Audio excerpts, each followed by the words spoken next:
मी बोरकर गुरुजी, विश्व ज्योतिषाचार्य, ब्रह्मांड ज्योतिष कार्यालय, मुक्काम पोस्ट रावेर, जिल्हा जळगाव, महाराष्ट्र।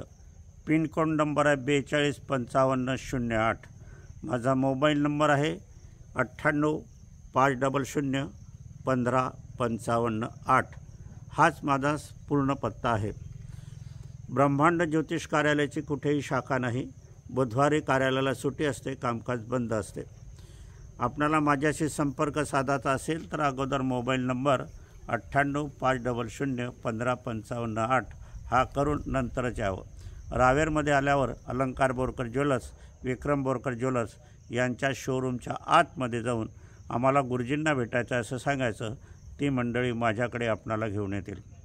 आजचा विषय हा विवाह विलंबाचा आहे। अनेकांचे फोन आलेले आहे। विवाह योग विलंब का होतो म्हणून त्यांचा स्पष्टीकरण हवं आहे, मार्गदर्शन हवं आहे। त्या दृष्टीने आजचा कार्याचा विषय हा विवाह विलंबाचाच आहे। कार्यक्रम सुरू करण्याच्या पूर्वी माझी पत्नी स्वर्गीय सौ निर्मलाबाई बोरकर यांना अभिवादन करूया आणि आजच्या कार्याला सुरुवात करूया। विवाह विलंब आपल्याला बघायसाठी आपल्याला विवाहाची कुंडली अगोदर काढावी लागेल। जन्मकुंडलीमध्ये जी लग्न कुंडली असते ती विवाहाची कुंडली नसते, ती उदयमान कुंडली असते। ती लग्न हा शब्द त्या ठिकाणी दुसऱ्या अर्थाने वापरला गेलेला आहे, पण तो संसार किंवा विवाहाच्या संबंधित ती गोष्ट किंवा ते कोष्टक नाही। विवाहासाठी आपल्याला विवाहाची कुंडली काढावी लागते। त्याच्यामध्ये शुक्र भ्रमण आपल्याला बघावं लागते।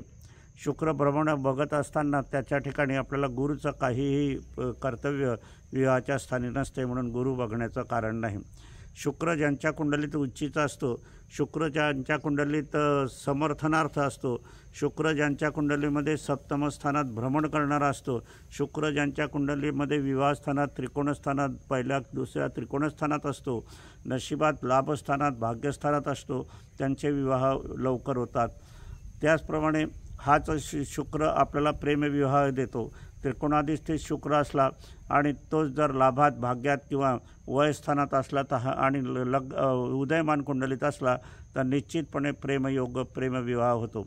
त्याचप्रमाणे विवाह विलंबाला योग अडथळा करणारे कोणते ग्रह आहे तर मंगळ आहे, शनी आहे, राहू आहे, केतू आहे। असे असताना रवी पण आहे, कारण रवी हा अर्ध पापग्रह आहे, अर्ध शुभ ग्रह आहे। रवी शुक्राचा संयोग जर कुंडलीमध्ये असला तर त्या ठिकाणी अडथळा येतो, म्हणजे विवाहस्थळ येतात परंतु होकारार्थी नकारार्थी देत नाही। जी आपल्याला हवी असतात ती आपल्याला होकार नकार देत नाही, आणि जी नको आहे ती आपल्याला होकारार्थी देत असतात, मागे लागत असतात। असं आपल्याला बघावं लागते। त्याचप्रमाणे जन्मतः जर 7.5 असली तर विवाहाला विलंब होतो। विवाहस्थानी 7.5 असली तर विवाहाला विलंब होतो। विवाहाच्या बाजूला म्हणजे षष्टम स्थानात, अष्टम स्थानात शनी असला तरी विवाहाला अडथळा येतो। विवाहस्थानामध्ये शनी असला तरी विवाहाला अडथळा येतो। विवाहाच्या शनी हा मकरेचा असला तर आपल्याला समझोता करूनच विवाह करावा लागतो। आपण कितीही उत्कृष्ट असा, आपण कितीही आपली मजबूत बाजू असली तरी विवाहाच्या स्थानामध्ये जर मकरेचा शनी असला तर मात्र आपल्याला समझोता केल्याशिवाय गत्य तर नाही, नाही तर मी विवाह वाढत जातो, विवाह वय वाढत जाते असं आहे। गुरु जर निश्चित असला कुंडलीमध्ये आणि शनी निश्चित असला तर मात्र आपल्या आप्तस्वकीय नातेवाईकसुद्धा आपल्याला सहाय्य करत नाही, असं बघायला मिळते। त्याचप्रमाणे विवाहस्थानामध्ये पापकर्तरी योग असला तरी आपल्याला विवाहाला विलंब होत असतो। आता ज्योतिषशास्त्राच्या माध्यमातून शनी आपण पाहिला तर शनी आणि गुरु या ठिकाणी जर असला तर काही ठिकाणी तो चांडाळ योग समजला जातो, किंवा शनी राहू केतू असला तर चांडाळ योग समजला जातो। परंतु हा चांडाळ योग याच्यापेक्षा शनी आणि चंद्र जर असला तर हा प्राबल्य चांडाळ योग असतो आणि तो मात्र असहाय्य करतो। या दृष्टिकोनातून काहींचे विवाहच होत नाही असंही बघायला हवं असते।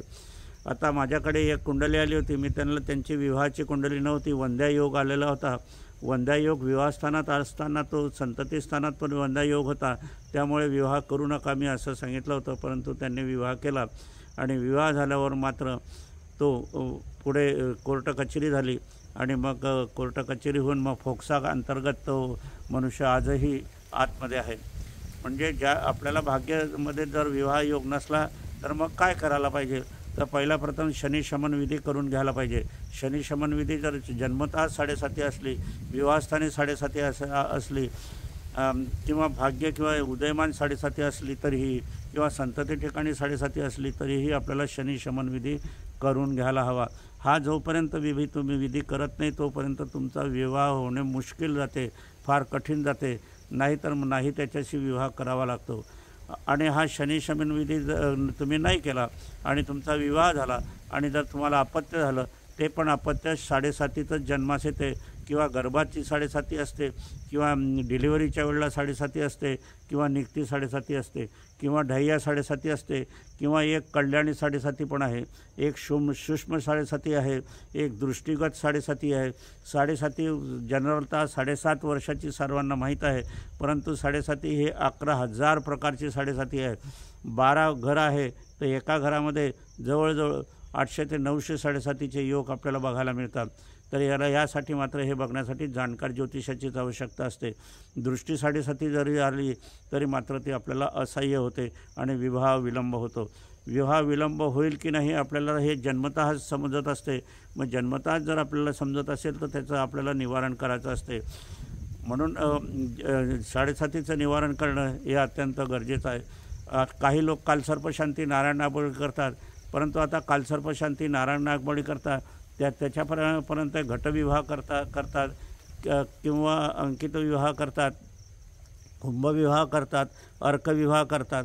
आता अर्कविवाह, कुंभविवाह, कालसर्पशांती, नारायण नागबळी हे सगळे अशुभ विधी आहे. अर्कविवाहामध्ये झाड तोडलं जाते, कुंभविवाहामध्ये मडकं तोडलं जाते. म्हणजे तुम्ही दुजवर झाले हे लक्षात घ्या. मग तो मुलीचा असो का मुलाचा करणं असो. म्हणून मग दुजवर झालं की म्हणजे तुम्हाला विवाहाच्या याच्या क्षेत्रामध्ये तुम्हाला दुय्यम स्थान मिळाल्याशिवाय राहणार नाही.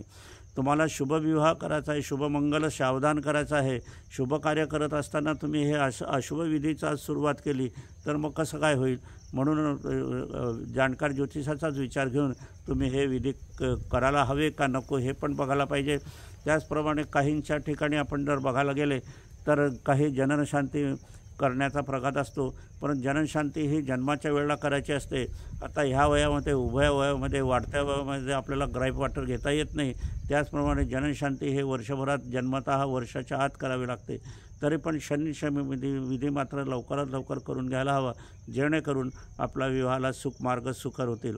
असो, कोणाला काही याविषयी काही मार्गदर्शन हवं असेल तर त्यांनी विचारणा अवश्य करावी. कार्यालयात भेटायचं असेल तर कार्यालयात भेटावं. माझा कार्यालयाचा पत्ता मी अगोदर सांगितलेला आहे आपणाला. मी माझ्यातर्फे विनामूल्य अभिमंत्रित यंत्रसिद्धी देत असतो. ती सर्व कार्यसिद्धी आहे. ज्यांना हवी आहे, ज्यांना श्रद्धा आहे त्यांनी ती मागवावी. ज्यांची श्रद्धा आहे त्यांनी अजिबात मागवू नये.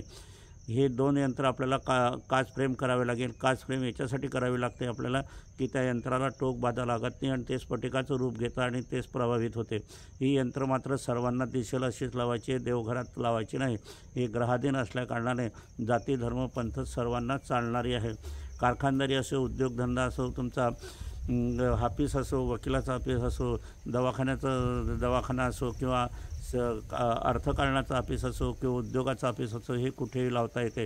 घराच्या पहिल्या हॉलमध्ये लावायचे, जिथे पैसा उत्पन्न होतो, पैसा येतो तिथे पण लावायचे. पैसा आलेला हा शुद्ध स्वरूपात कधीही येत नाही, कुठेतरी अशुभ स्वरूपातला येतो आणि तो पैसा आपण घरात नेतो, मग घरातसुद्धा ते अशुभत्व येते. याच्यासाठी अशा लोकांनी 2 यंत्रसिद्धी मागवावी. आम्ही याचा कुठलीही दक्षिणा घेत नाही, आम्ही कुठलेही पैसे याचे स्वीकारत नाही. माझी पत्नी स्वर्गीय सौ निर्मलाबाई बोरकर यांच्या स्मृतिप्रित्यर्थ आम्ही हेच विनामूल्य देण्याचा प्रयत्न करीत आहे. जोपर्यंत आमच्याकडे स्टॉक आहे तोपर्यंत आम्हीही देणार आहोत. कारण तिची इच्छा होती आमच्या पत्नीची की ही यंत्रसिद्धी विनामूल्य द्यावी आणि त्याच्याच मार्फत त्याच वेळेला ही केलेली आहे आणि ही सिद्ध करून आलेली आहे माता कामाख्या देवी गुवाहाटी आसाममधून. म्हणून ज्यांना हवी असेल त्यांनी ती मागवावी. कोणाला काही विषय सुचवायचा असेल तर विषय सुचवायचे. माझे विचार तुम्हाला आवडत असेल तर इतरांना ते शेअर करा आणि त्यांना पण लाभ मिळू द्या. त्यांना लाभ मिळाला की तुम्हाला पुण्याचा लाभ मिळेल, पुण्य तुम्हाला प्राप्त होईल, मला समाधान प्राप्त होईल. अशा करणे जास्तीत जास्त संख्येने हा माझे विचार तुम्ही शेअर करा. त्याचप्रमाणे आपल्या नातेवाईकांनाही काही यंत्रसिद्धी हवी असेल तर त्यांनाही तो विचार आपण द्यावा. त्याचप्रमाणे आजचा विषय आज आपण इथे समापन करूया. माझी पत्नी स्वर्गीय सौ निर्मलाबाई बोरकर यांना अभिवादन करूया आणि आजच्या कार्याचं समापन करूया.